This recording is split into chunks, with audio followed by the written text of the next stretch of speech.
So listen, this campaign is going to be hard fought. It's going to be one in the trenches.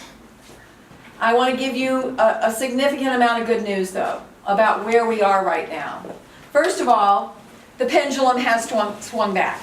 We see it in the polling internally, and I see it in the external polling.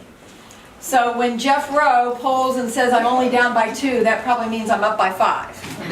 So seriously, all of the polling is pretty consistent. I'm in a good place to win this race.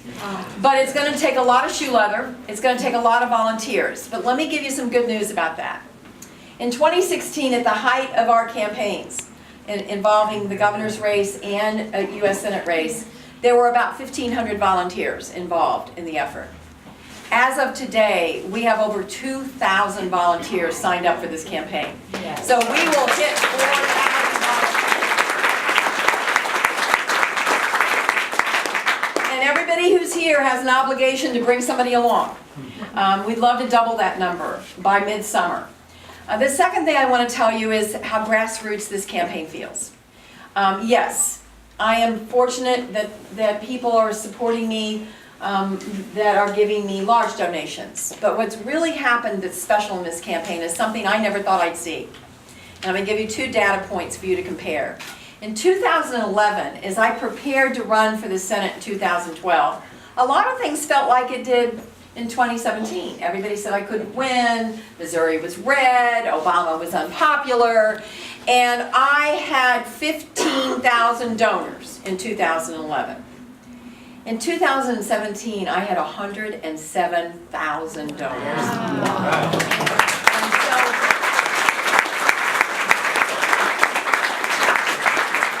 And the average check, $64. So they can say all they want about how elite I am and Bottom line is, 90% of my checks are under $100.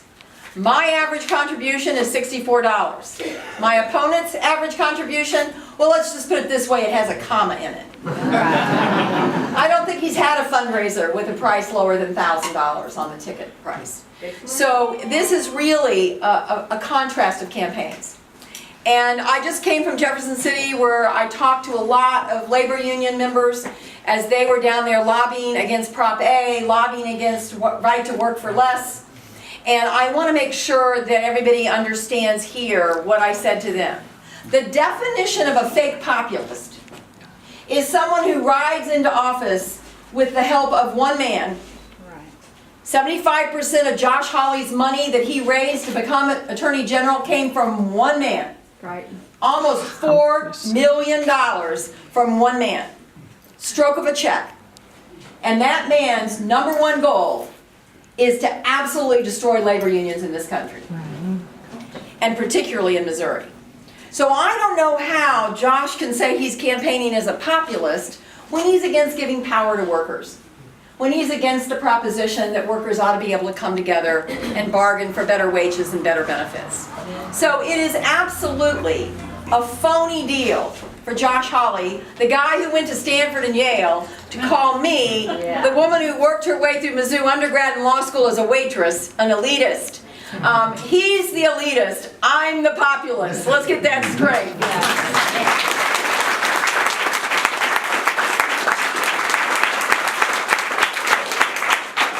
And I think the enthusiasm on our side is palpable. We have a double-digit gap of enthusiasm on our side. I've never seen Democrats in a non-presidential year show that they are significantly more motivated to vote than Republicans in Missouri. But that's what we've got this year. So now we got to find them all. We got to find every voter. We've got to knock these doors. We've got to make these calls. We've got to start building those databases so we know when the time comes and we got to turn these voters out on the first Tuesday in November, we're ready to do it. And we've got a great opportunity for a trial run with Lauren Arthur's race for the Senate seat up here. So, and by the way, don't you think they're going to be shaken when Lauren wins? Woo!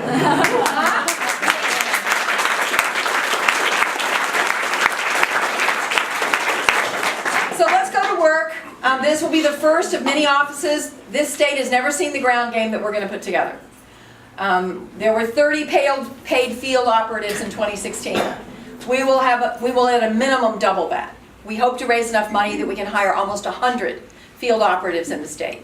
There will be at least 3 to 4 offices in the Kansas City region, and there will be at least 4 offices in the St. Louis region, and I'm not talking about just I'm not talking about just the cities, I'm talking about new offices in the collar counties too. And everywhere there's a university or a college, we're going to have an office. We're going to get these in. By the way, all the high school kids, I am so proud that you're here. I really want you to see this.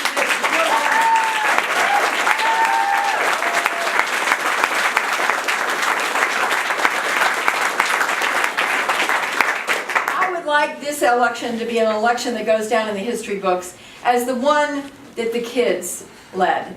The one where high school students and people under the age of 21, the voters between 18 and 21, were leading the way.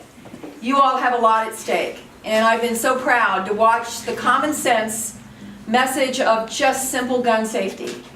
The fact that that is resonating the way it is in large part due to the young voices that are giving it amplification and giving it volume. And I'm here to tell you, and I'll say it no matter where I am in the state, you can be for the Second Amendment and gun safety at the same time. That's right. You can be for the Second Amendment and gun safety.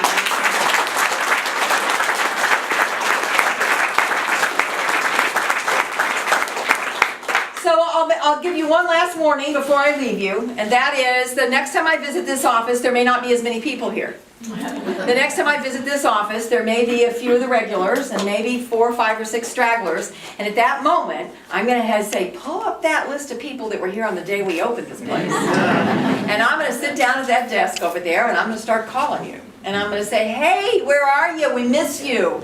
We need you back to give a shift. If everybody in this room will just give 1 hour a week, 1 hour a week, between now and November, we will absolutely dominate Clay County. Absolutely dominate Clay County. Woo! I know that we can do it. I absolutely know.